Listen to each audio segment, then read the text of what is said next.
आखिरकार Chinese military experts ने ये स्वीकार किया है कि माउंटेन वॉरफेयर में इंडियन आर्मी सबसे बेहतर है और यूनाइटेड स्टेट, रशिया और चाइना भी इसका मुकाबला नहीं कर सकते।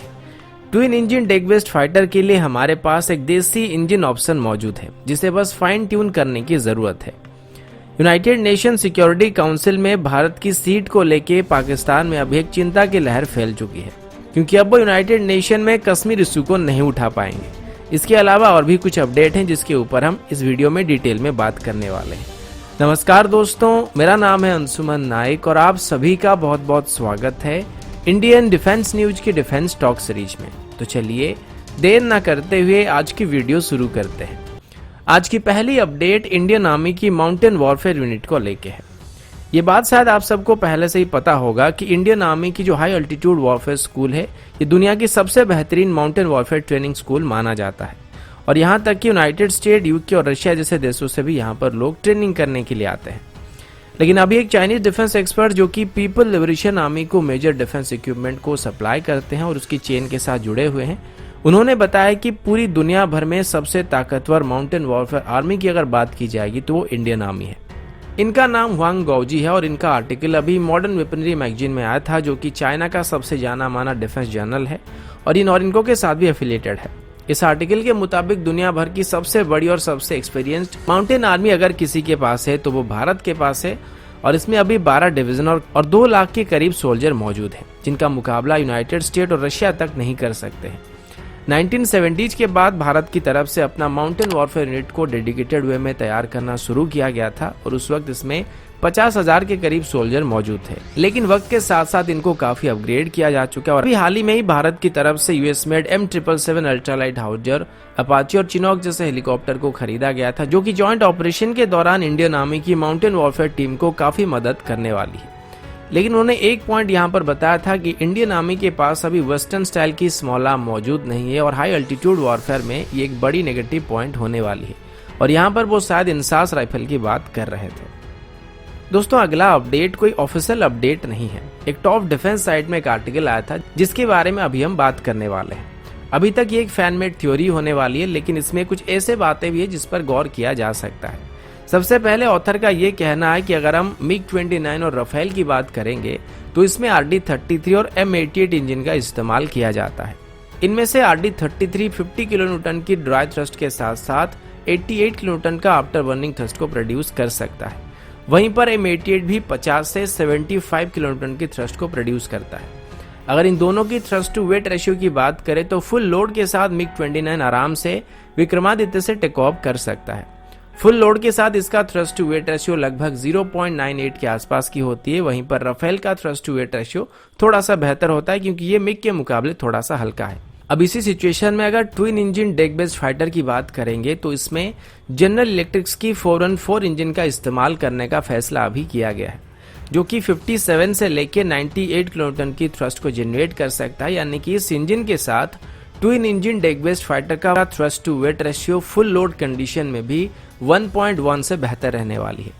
अगर हम ये मान के चलते हैं कि एक राफेल क्लास का फाइटर होगा तो इसका एम्प्टी वेट 9.5 टन से लेके 10.5 टन के बीच हो सकती है। और इसी कैटेगरी में अगर राफेल 75 किलोन्यूटन क्लास की 2 इंजन के साथ फुल लोड में एक से ज्यादा का थ्रस्ट टू वेट रेशियो को मेंटेन कर पाता है, तो twin engine deck based fighter 98 kilonewton की इंजन के साथ काफी ज्यादा थ्रस्ट टू वेट रेशियो को मेंटेन कर सकता है।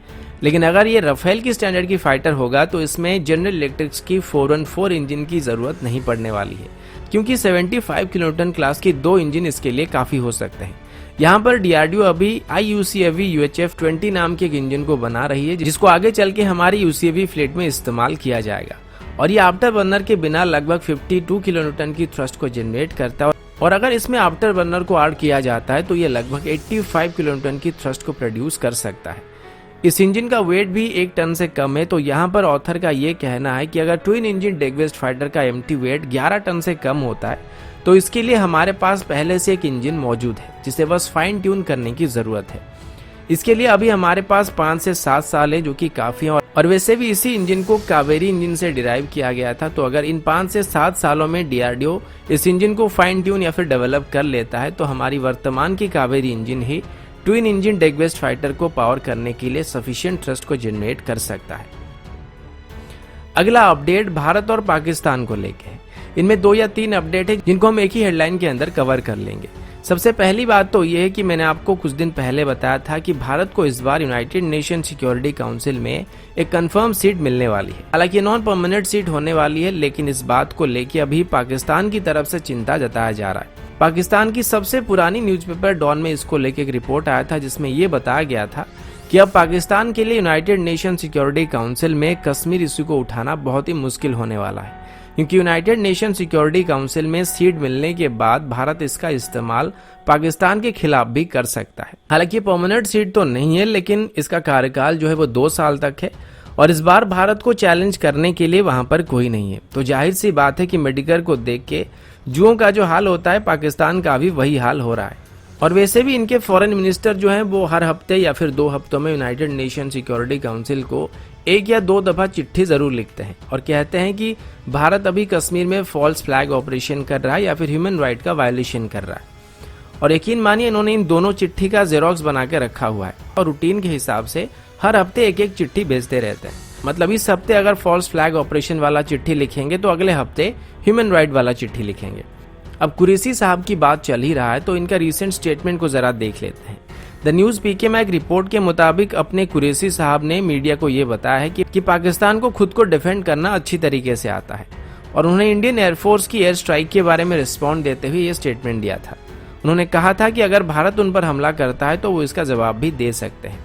वैसे अभी तो एयर स्ट्राइक की बात हुई नहीं है, तो बिना खुजली के खुजाने का क्या मतलब है? खुजाने का मजा तो तब आता है जब खुजली हो रहा। इस बात की कोई लॉजिक भी नहीं बन रहा है। ये तो टिकटॉक वाली लॉजिक यहाँ पर चल रहा है कि आप हाथ से गोली और मुंह से मिसाइल निकालने की बात कर रहे हैं। कुछ ढंग की बात कीजिए। इसके बाद शाह महमूद कुरैशी जी ने हमारे होम मिनिस्टर अमित शाह जी को टारगेट करते हुए कहा कि पाकिस्तान शांति चाहता है, लेकिन भारत ऐसा नहीं होने दे रहा और अमित शाह जी को लद्दाख के बारे में सोचना चाहिए और वो लद्दाख में सर्जिकल स्ट्राइक क्यों नहीं कर रहे हैं और इस पर इंडियन मीडिया चुप क्यों है। अब इसको हम एक फॉरेन मिनिस्टर लेवल का सवाल कह सकते हैं, लेकिन इसमें भी कुछ ग्रामेटिकल मिस्टेक हैं। जैसे कि ये सवाल अमित शाह जी को नहीं बल्कि डिफेंस मिनिस्टर राजनाथ सिंह जी के जरिए पीएम मोदी को करना था। अगर आप स्कूल में कभी भी हाफ टाइम में छुट्टी एप्लीकेशन लिखे होंगे तो आपको इसका लॉजिक समझ में आ जाएगा। और वैसे भी आपकी स्टेटमेंट में एक और टेक्निकल फॉल्ट है और वो ये है कि सर्जिकल स्ट्राइक आतंकवादियों के ऊपर किया जाता है और लद्दाख में जो है वो पीपल लिबरेशन आर्मी है जो कि चाइना का ऑफिशियल आर्मी है और वहां पर जो भी इशू है उनको सॉल्व करने के लिए दोनों तरफ से बातचीत किया जा रहा है और अभी चाइनीज आर्मी पीछे हट चुकी है। अगला अपडेट आईटीबीपी को लेके है। ऑफिशियल रिपोर्ट के मुताबिक इसी साल के अंदर ही लद्दाख में और सिसिली पांगोंग लेक के पास आईटीबीपी का पहला climate control border post operation होने वाली है।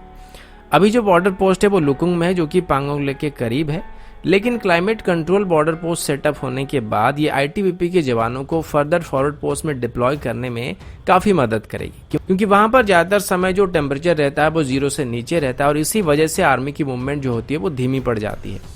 ऑफिशियल रिपोर्ट के मुताबिक अभी क्लाइमेट कंट्रोल पोस्ट की कंस्ट्रक्शन लगभग पूरा हो चुका है, लेकिन इसकी क्लाइमेट कंट्रोल सिस्टम की टेस्टिंग होना अभी बाकी है।